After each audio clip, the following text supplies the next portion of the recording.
Alors nous allons dans la cour.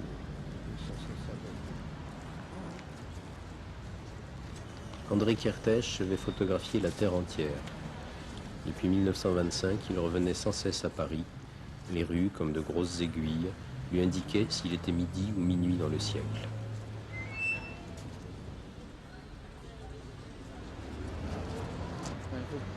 Restez.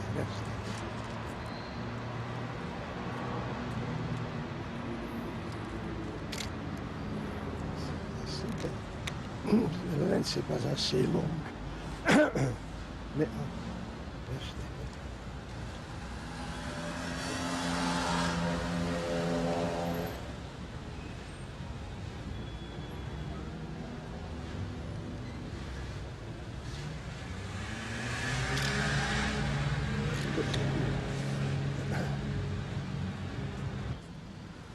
En échange d'un bloc de lentilles, Kertész avait acquis des pouvoirs inattendus. Devenir à volonté l'ombre de soi-même, ou plier les fleurs sous son regard, ou encore rendre l'année 1914 célèbre pour de bon comme année de la toute première photo de nuit, ou se faire accepter comme un maître par Cartier-Bresson en personne, ou enfin garder à jamais dans les selles d'argent le souvenir du visage de sa femme, Elisabeth. Voilà de cette coin ici.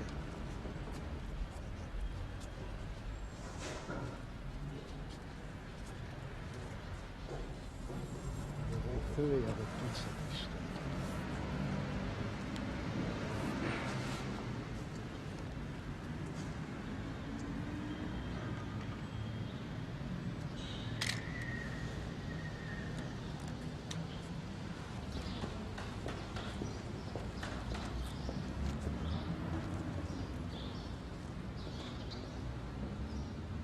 Kertész avait inventé un art paradoxal, l'instantané à retardement. Une photo, il la repérait, la méditait, la rêvait aussi longtemps que nécessaire, jusqu'à ce qu'enfin la réalité veuille bien rejoindre l'imagination en projetant la bonne lumière sur la bonne silhouette au bon moment. Il fallait en outre être là, prêt à appuyer sur le bouton fatidique. Il était venu ainsi plusieurs fois de New York au square de Cluny, un peu comme un pêcheur relève ses filets, et prêt à y revenir autant de fois qu'il le faudrait.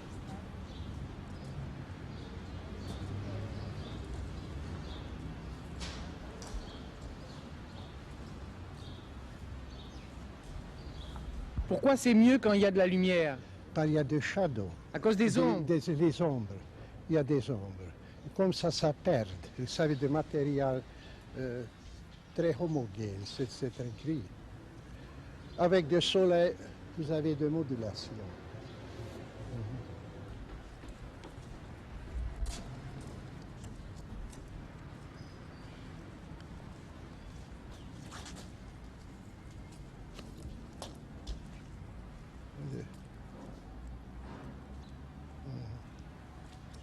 C'est tout.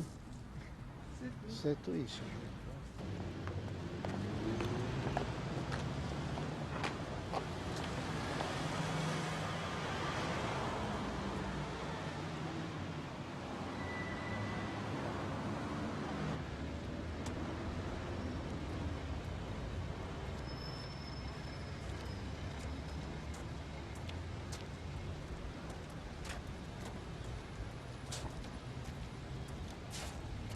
Absolument fantastique, tu vois? Absolument fantastique. Excellent. Excellent. Je sais.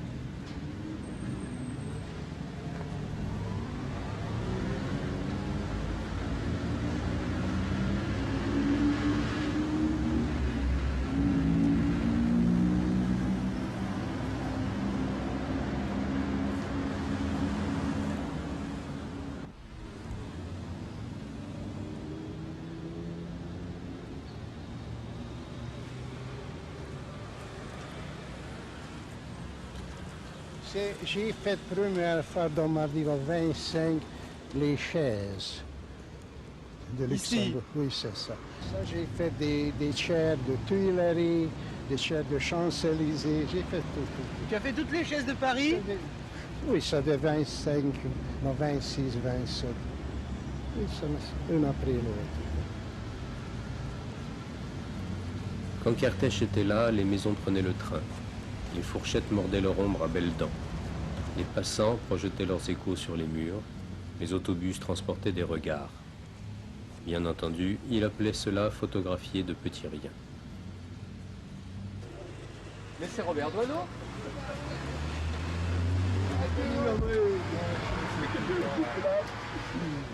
Tu vas bien? Enchanté de te voir. Ils t'ont fait prisonnier à Paris?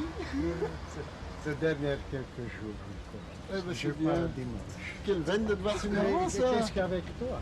Hein? Qu'est-ce que tu fais à Paris? J'attends quelqu'un qui est en retard. C'est moi qui... Robert Doisneau, qui est aussi un grand photographe, partage avec Kertész le même amour nostalgique de Paris. Le hasard remettait en présence deux voyageurs éternels dans un café du Luxembourg, un matin d'automne. Robert Doisneau, comme à son habitude, s'émerveillait.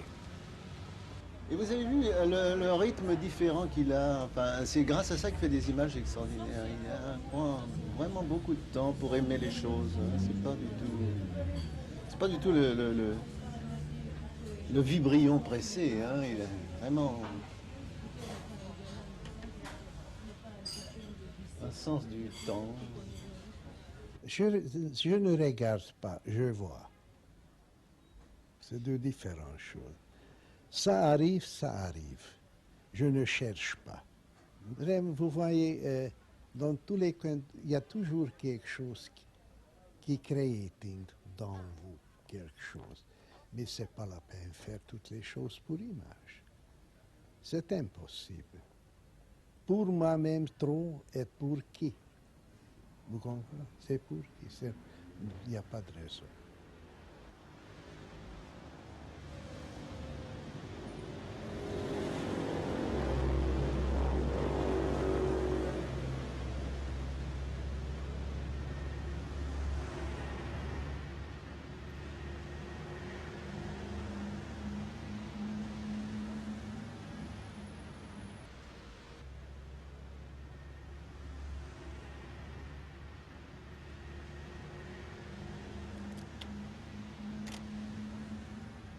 À l'âge à peu près 6 ans, a commencé des photos dans la famille. Vous savez, des caméras dans la famille.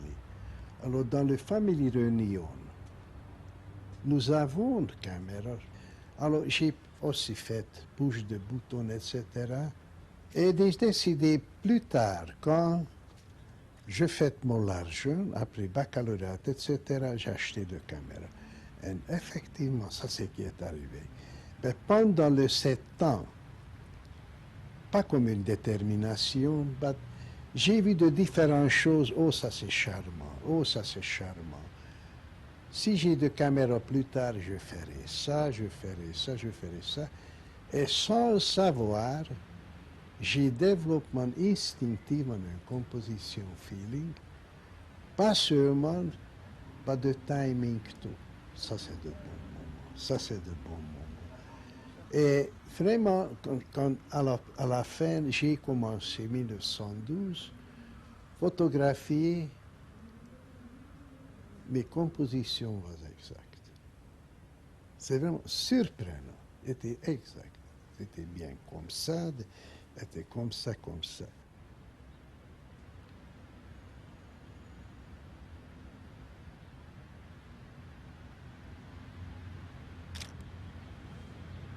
Tu as vu comment j'ai fait juste qui est mort.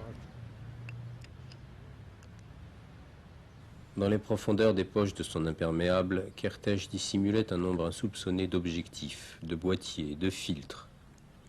C'est ainsi qu'il avait fixé les images de déluge de la Première Guerre mondiale et qu'il s'apprêtait à faire face au déluge d'images du XXe siècle finissant, tandis que le temps coulait pour lui sous les ponts de la Seine.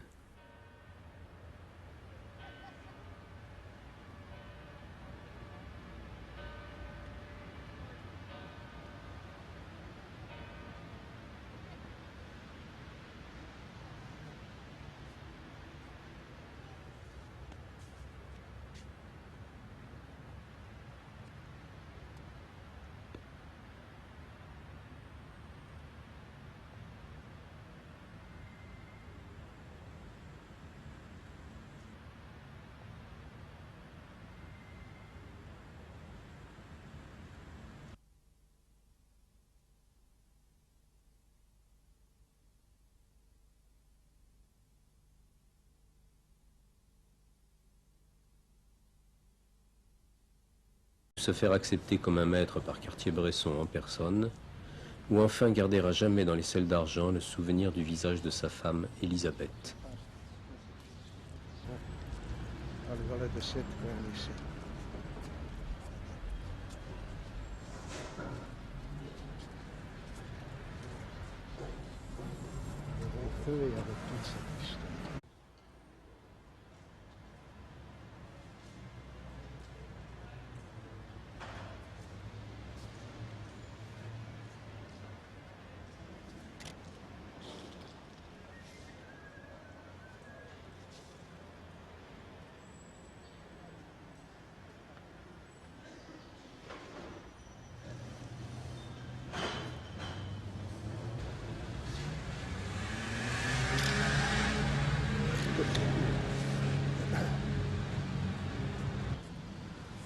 En échange d'un bloc de lentilles, Kertész avait acquis des pouvoirs inattendus.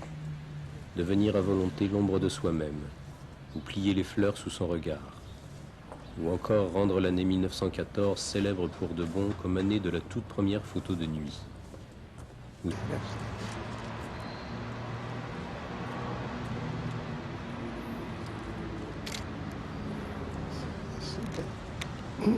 lente n'est pas assez longue.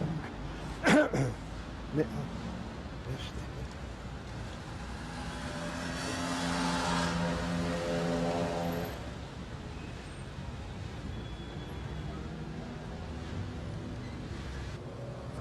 alors nous allons dans la cour.